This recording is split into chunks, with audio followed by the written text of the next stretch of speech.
नमस्कार फरीदाबाद, मैं हूं दीपिका गौड़ और आप देख रहे हैं वॉइस ऑफ फरीदाबाद। मेरे साथ कुछ लोग यहाँ पर मौजूद हैं। क्या मामला है, किस लिए आप लोग यहाँ पर इकट्ठे हो गए आज? हम लोग यहाँ पे आज ही इकट्ठे नहीं हुए हैं, काफी टाइम से हम लोग परेशान हैं। यहाँ पे एमसीएफ बिना किसी परमिशन का जबरदस्ती कूड़ा डाले जा रहा है। हम उससे ये डिमांड कर रहे हैं कि भाई तुम्हारे पास यहाँ पे क्या कर रहे हो, क्यों कूड़ा डाल रहे हो, डंपिंग यार्ड का पेपर है वो दिखाओ।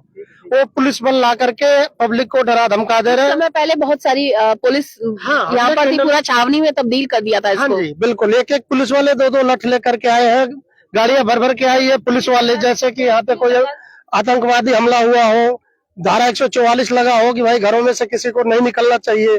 पूरी कॉलोनी में एक एक घर पे दो पुलिस वाले गेट पे खड़े हैं ताकि जबरदस्ती लोगों को घर में घुसा रहे हैं कि भाई बाहर नहीं निकलना तुम्हें। किस लिए, क्यों? वो जबरदस्ती कूड़े के डंपर लेके आ रहे हैं, कूड़े का डंपर ला रहे हैं। हमने यहाँ पे बैरियर लगाया हुआ था कि भाई हैवी गाड़ियों का इधर से सेक्टर के अंदर से आवागमन नहीं होना चाहिए। वो जबरदस्ती ला करके, जैसे भी हम आपको दिखाना चाहेंगे, देखिए किस तरीके से। पहले भी बात चल रही थी कि कूड़ा घर यहाँ पर बनाया जा रहा है। वो अवैध कूड़ा घर बनाया जा रहा है, कूड़ा घर तो बन रहा है लेकिन वो अवैध तरीके से।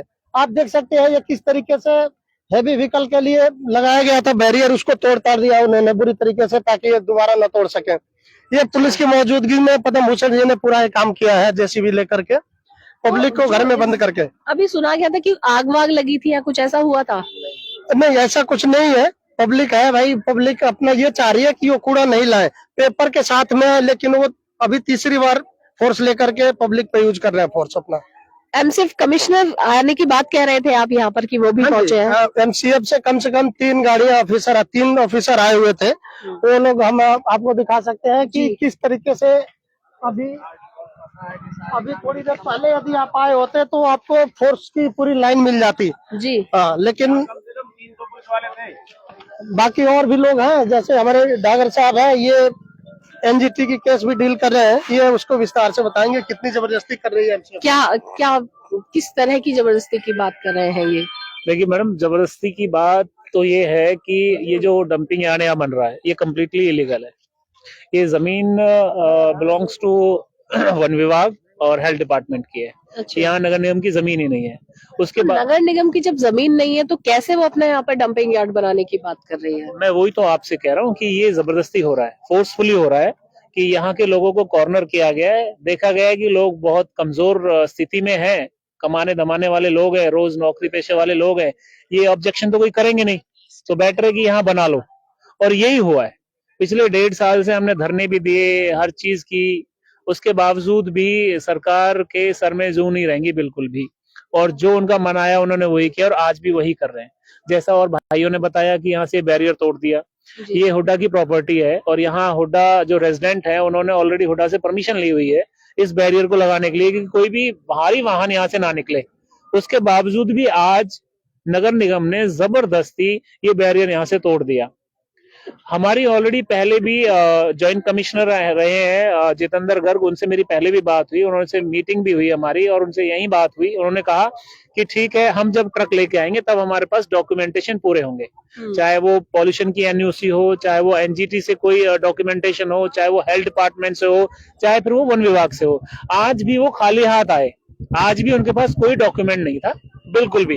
तो ये कहीं ना कहीं सरकार जबरदस्ती आम लोगों के ऊपर इसको थोपना चाह रही है बुरी तरह से। प्रोटेस्ट भी किया जा रहा है इसको लेकर। बिल्कुल, पिछले 1.5 साल से हम प्रोटेस्ट कर रहे थे। अभी पीछे हमने कैंडल मार्च भी निकाला है और 1.5 साल से हम लगातार प्रोटेस्ट कर रहे हैं इस चीज के लिए। लेकिन सरकार पता नहीं क्यों जबरदस्ती इसको यहीं पर ही मैनेज करना चाह रही है। 2 विभागों की जमीन अभी आपने बताई, एक तो वन विभाग और दूसरा हेल्थ डिपार्टमेंट पे।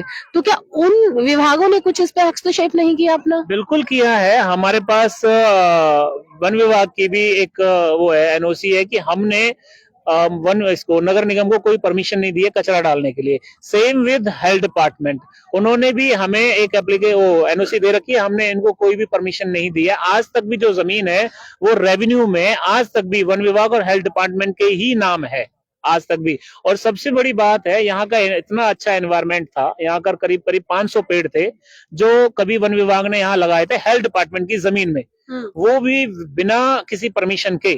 उसकी भी मेरे पास एक चिट्ठी है वन विभाग की कि उन्होंने कोई परमिशन पेड़ काटने की नहीं दी। उसके बावजूद भी इन्होंने 500 पेड़ों को काटा जो 25 साल पुराने पेड़ थे। और उसके ऊपर आप सोचो, सिर्फ और सिर्फ वन विभाग ने भी नगर निगम के ऊपर 40,000 का फाइन लगाया है 500 पेड़ काटने का। अगर यही कोई आम व्यक्ति पेड़ काट देता, उसके हम 50,000 का एक पेड़ का ही उस पे फाइन लगता। तो ये कहीं ना कहीं मिली भगत चल रही है और आम लोगों को कॉर्नर किया जा रहा है, क्योंकि यहाँ जितने भी खड़े हैं ये सब आम लोग हैं, रोज खाने कमाने वाले लोग हैं। तो यही वाली जमीन है जो नहीं, जमीन ये इस कॉलोनी के पीछे है। अच्छा, इस कॉलोनी हाँ, इसके जस्ट बैक में है, जो वॉल लगी हुई है साथ। बिल्कुल आप सोचो कि 500 मीटर का दायरा तो वैसे ही सरकार एनजीटी ने अपने रूल्स एंड रेगुलेशंस में दिया हुआ है कि 500 मीटर दूरी तो कम से कम पब्लिक से होनी चाहिए। कोई भी डंपिंग वेस्ट है या डंपिंग यार्ड है उसकी, और ये ओपन में ये इसको बना रहे हैं, ओपन में इसको ये बना रहे हैं। अच्छा, जो कि गलत है कम्प्लीटली, और हमारा यही विरोध है कि हम इसको यहाँ नहीं बने। मतलब कॉलोनी से कितनी दूर है वो? बिल्कुल सटा हुआ है, बिल्कुल वॉल घर से लगे हुआ है, वॉल बिल्कुल घर से लगा हुआ है। तो वहाँ पर मैं आपको पेपर्स दिखा सकता हूँ अभी। मैडम, मैं आपके माध्यम से एक चीज कहना चाह रहा हूँ कि अभी प्रशासन हमें नाम लेके ले गया है 50-60 आदमियों के, कि भाई अगर ज्यादा करोगे तो हम पर्चा दर्ज करा रहे हैं। मैं आपके माध्यम से कहना चाहता हूँ, पुलिस प्रशासन, एसीपी महोदय, और मैं आपके माध्यम से कहता हूँ कि भाई हम लोग अब प्रत्येक घर से गिरफ्तारी देंगे। कितने लोग राजी हो भैया? हम लोग विद फैमिली अब गिरफ्तारी देंगे प्रशासन को, और प्रशासन जिस जेल में चाहे उस जेल में डाल देगा। और आज ही बहुत ज्यादा, लेकिन डंपिंग यार्ड नहीं बना। डंपिंग यार्ड नहीं बनने देंगे, अब हम हर घर से देंगे। क्या नाम है आपका? विनोद कुमार शर्मा। अब हर घर से गिरफ्तारी देंगे विद फैमिली, और जो भी खर्चा ईएमआई और हमारी है वो प्रशासन भरेगा। अच्छा, घरों की जो ईएमआई है, गाड़ियों की ईएमआई प्रशासन भरेगा। हम क्यों भरेंगे? आप जेल जाएंगे, जिम्मेदारी उठाएगा प्रशासन। प्रशासन उठाएगा जिम्मेदारी। भाई हम तो इलीगल के लिए लड़ रहे हैं। इलीगल है। एज पर एक्ट 2016 के अनुसार 500 मीटर के दायरे में पब्लिक प्लेस, स्कूल, आबादी नहीं होनी चाहिए। अब प्रशासन नगर निगम कहता है कि कॉलोनी इलीगल है। अभी प्रशासन ने 2,57,00,000 रुपए लगाया है। इलीगल है तो क्यों लगाया? इलीगल है तो एमसीएफ ने पैसा क्यों लगाया? ये मैडम मैं आपको दिखाऊं, तो मैं आपके माध्यम से एक ही कहना दिखा दूं। ये इतना कचरा है, आप देखो, ये ओपन में इतना कचरा पड़ा हुआ है, इतना कचरा पड़ा हुआ ओपन में, और आपको घर बिल्कुल साथ से सटे नजर आ रहे हैं। ये आप देख सकते हैं, इतना बुरा हाल यहाँ करके रखा हुआ है। आपको तस्वीरें लगातार नजर आ रही है यहाँ पे कि देखिए इस जगह पे पूरा कचरा है और उसके जस्ट पीछे ही मकान बने हुए हैं। सब मकान, सारे मकान भरे हुए हैं। मकान लिए थे। ये देखिए, ये और बेहतर तरीके से आप पब्लिक को दिखा पाओगे कि कितना बुरा हाल है। ये कई एकड़ में पड़ा हुआ है ये कचरा। अच्छा, ये कई एकड़ में है, और ये सारा जीपीएस की पिक्चर्स है। ये सारी जीपीएस की पिक्चर है, करंट पिक्चर्स है। अगर यहाँ पर डंपिंग यार्ड बनता है तो बहुत सारी प्रॉब्लम्स लोगों को होनी शुरू हो जाएंगी। बिल्कुल, आप ये देखिए किस तरह से ये खाना पीना नहीं बन पाता मेरे। अभी मैं आपको बताऊं मैडम, यहाँ हमारे एक बुजुर्ग की ऑलरेडी लंग्स में इन्फेक्शन की वजह से उनकी डेथ भी हो गई है। काफी सारे कूड़े के कारण, क्योंकि शाम के टाइम और दिन के टाइम में यहाँ इतनी स्मेल आती है कि रुकना यहाँ मुश्किल हो जाता है। बारिश बिल्कुल, तो बहुत बुरा उसके बावजूद भी, बारिश के अलावा भी नॉर्मल तरीके से भी सुबह और शाम को इतनी स्मेल आती है कि रुकना बहुत मुश्किल हो जाता है। ऐसे लगता है कि कोई चीज सड़ रही है बहुत बुरी तरीके से। अभी कुछ बच्चों को यहाँ के कॉलोनी और सेक्टर में मैं बता रहा हूँ, छोटे छोटे जो बच्चे हैं उनको ओपीडीज में लेके गए हैं, उनको भी यही प्रॉब्लम हो रही थी। लोग बीमार हो रहे थे, जैसे अंकल बता रहे हैं, लोग बच्चों को वॉमिटिंग हो रही थी, क्योंकि बच्चों को अक्सर क्या है कि कोई भी स्मेली चीज है तो वो ज्यादा उनसे सहन नहीं होती है, और उन्होंने वॉमिटिंग भी की है। हमने सरकार से, प्रशासन से इतनी गुहार कर ली है, लेकिन मानने के लिए तैयार नहीं है। आज भी यहाँ ज्वाइंट कमिश्नर आया हुआ था, हमने आज भी उनसे बहुत गुहार लगाई है। कल हमारी एक मीटिंग है नगर निगम में, और देखते हैं उस मीटिंग में क्या होता है। बाकी हम मरते दम तक और लास्ट तक इसके खिलाफ हम खड़े रहेंगे और लड़ते रहेंगे। 11 बजे के आसपास मीटिंग है। 11 लोगों को बुलाया उन्होंने। अच्छा, 11 बजे 11 लोगों को 11 लोग बुलाए भी। 11 लोग आ जाओ आप लोग जो रिप्रेजेंट कर रहे हो यहाँ पर इस विरोध को, और बातें करेंगे क्या करना है क्या नहीं करना है। हमने उनको पहले भी बोला था कि अगर कोई मीटिंग करनी है तो ओपन में करें आके, ताकि सब लोगों को पता लग सके। अब वो चाहते हैं कि हम उनके वहां पे जाके बंद कमरे मीटिंग करें, वहाँ पता चलता नहीं। पिछली बार आप लोग जाएंगे? हाँ, हमने फिलहाल तो यही सहमति जताई कि हम लोग जाते हैं, एक बार देखते हैं वहाँ पर क्या है, क्या वो बताते हैं हमसे, क्या नहीं बताते हैं।